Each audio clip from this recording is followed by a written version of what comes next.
eu sou a professora Rafaela. E eu sou a professora Cláudia.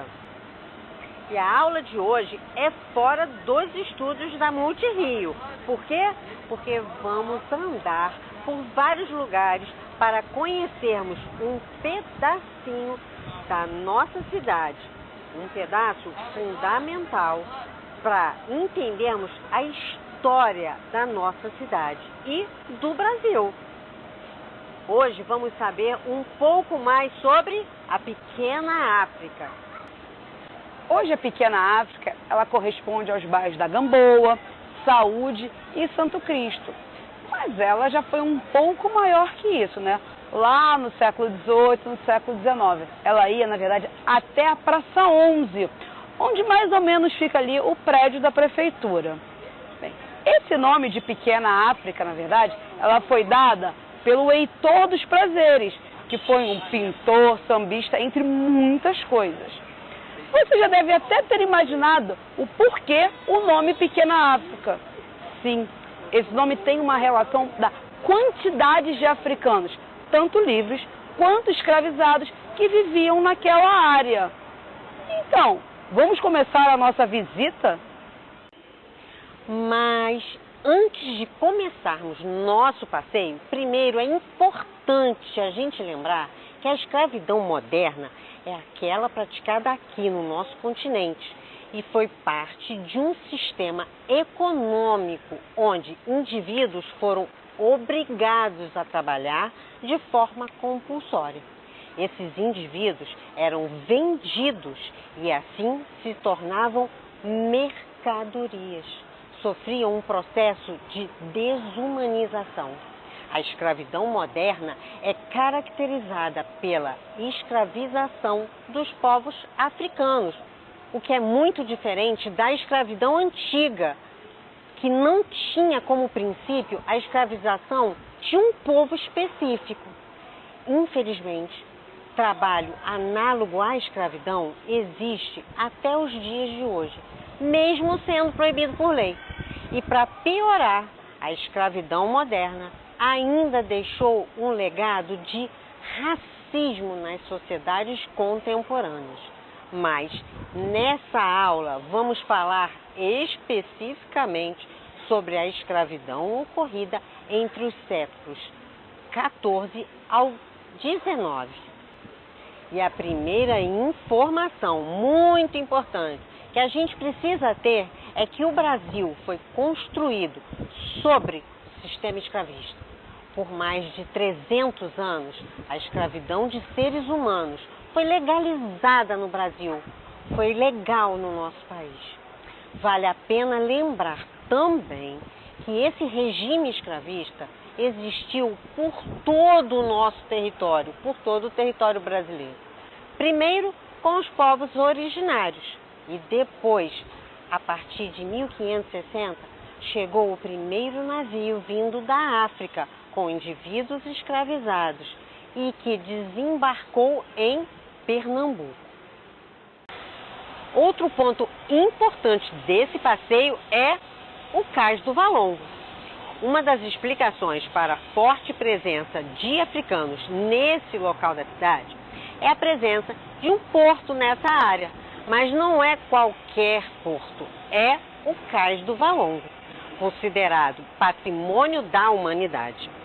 O Cais do Valongo foi construído em 1811, com o objetivo de afastar o porto onde chegavam os navios negreiros ou tumbeiros da Praça 15, que é bem para lá.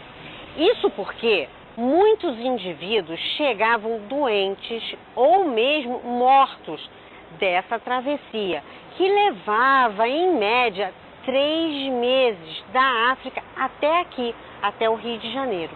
E como a Praça 15 era o principal espaço mercantil da cidade, não era de bom tom ter essa cena presente no cotidiano dos cariocas.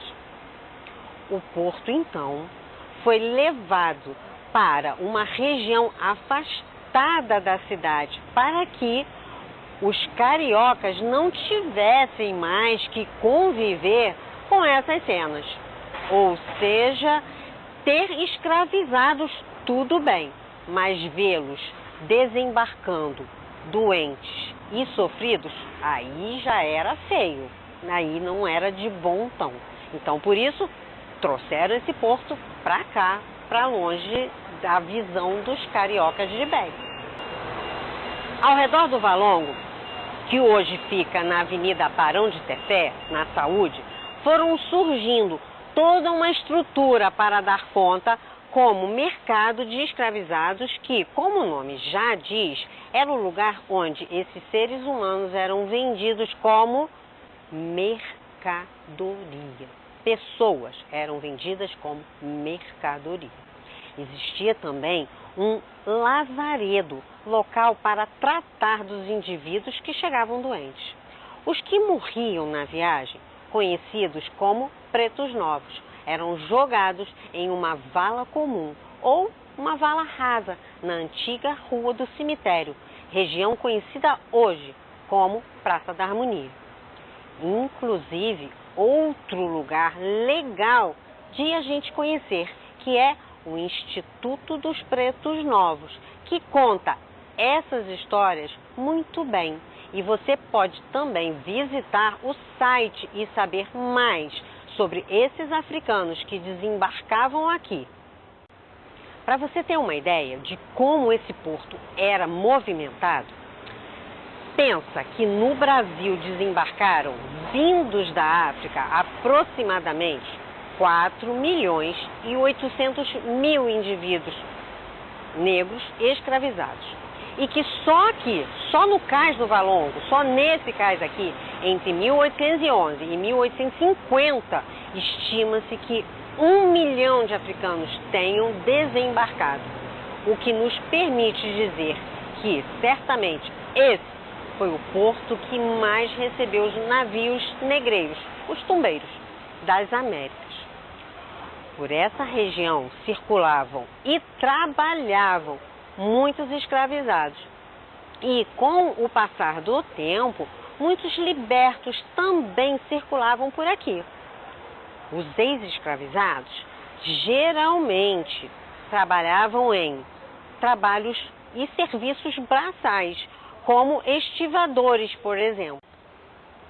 O Cais do Valongo é um importante lugar de memória para que toda a nossa sociedade, todo brasileiro, saiba que esse é um local que nos faz lembrar desse crime contra a humanidade, crime cometido em nome do lucro. É um lugar de reflexão e resistência também, para que a escravidão nunca mais se repita, que também nos faça pensar sobre os resquícios dessa herança ruim que ainda estão presentes em nossa sociedade. Essa região também é marcada por ter sido um importante ponto de organização política, como o Sindicato dos Estivadores, organização que foi antecedida pela União dos Operários Estivadores, fundado em 1903, do século passado, hoje conhecida como Praça dos Estivadores. Mas a pequena África vai além do Cais do Valongo, não é, Rafaela? Chegamos ao último local desse passeio. Não sei se você reconheceu, mas estamos na Pedra do Sal. A pequena África também foi o berço do samba. Locais como Pedra do Sal, também, na verdade até hoje, é considerado um quilombo urbano aqui na cidade do Rio de Janeiro. No Rio de Janeiro também temos mais 2 quilombos urbanos, hein? E até hoje é um polo cultural. Foi ali embaixo, bem no Largo João da Baiana, que sambistas como Donga e o próprio João da Baiana se reuniram para tocar.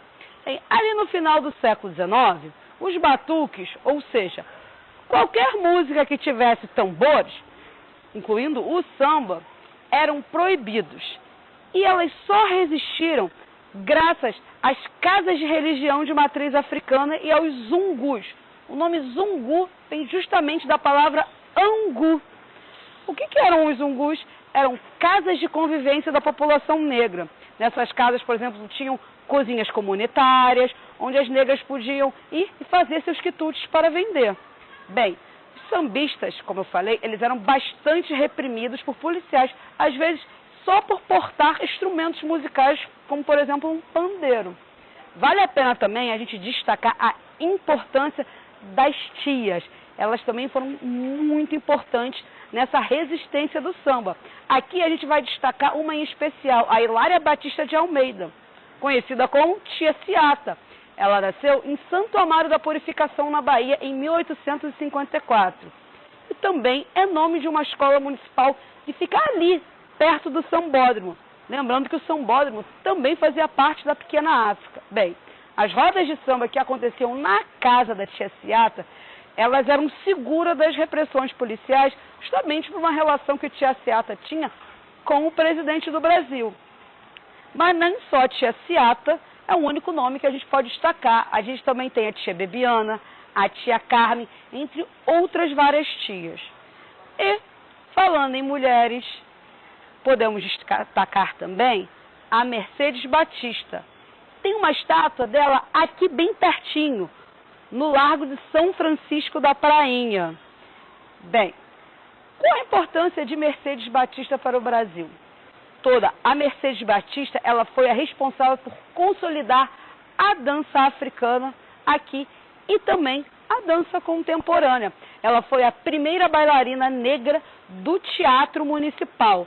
E a sua companhia de dança, que fez sucesso internacional, fez até turnê pela Argentina, levou justamente todo esse arcabouço da dança afro para o mundo. Ela se inspirava muito nas danças ligadas às religiões de matriz afro.